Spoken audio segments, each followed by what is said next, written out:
আমরা কিভাবে সাঁতার কাটতে হয় সেটা শিখব।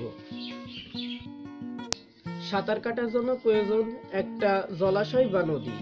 এই যে আমাদের গ্রামে একটা পুকুর, এইখানে আমরা শিখব কিভাবে সাঁতার কাটতে হয়।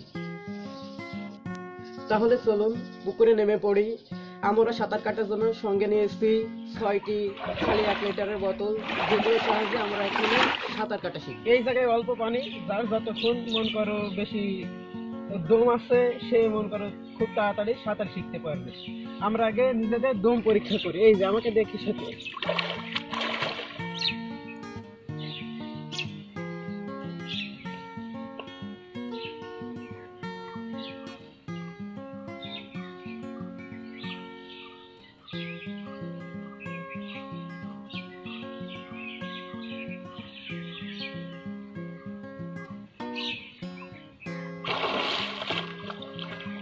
তুমি একটু চেষ্টা করো না।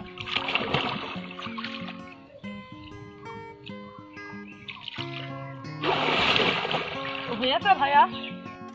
এইভাবে তোমাকে আরো পানি নিচে থাকতে হবে, তোমার দম কত বাড়ানো, এইভাবে চেষ্টা করে নিজেকে কন্ট্রোল করতে হবে। মনে করো তোমাকে যত কন্ট্রোল করতে পারবে নিজেকে, তত তাড়াতাড়ি তুমি এই সাঁতারটা শিখতে পারবে। ওকে,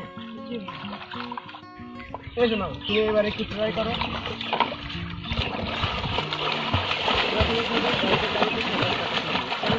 বেশি পানিতে সাঁতার কাটা সেটা সম্ভব না।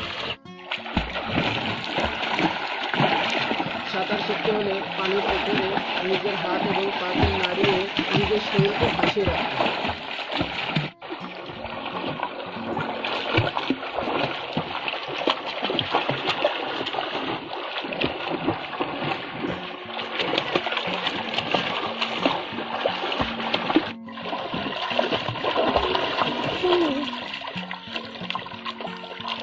তুমি এই জায়গায় দাঁড়াও, আমি একবার করে তোমাকে শিখিয়ে দিই।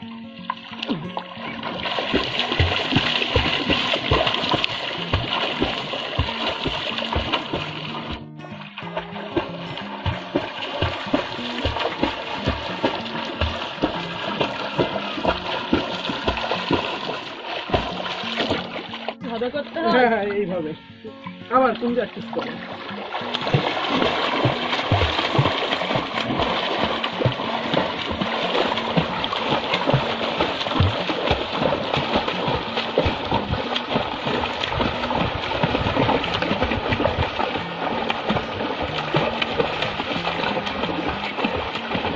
সাঁতার কাটা শেখার প্রথম পর্বটি দেখার জন্য আপনাদেরকে ধন্যবাদ।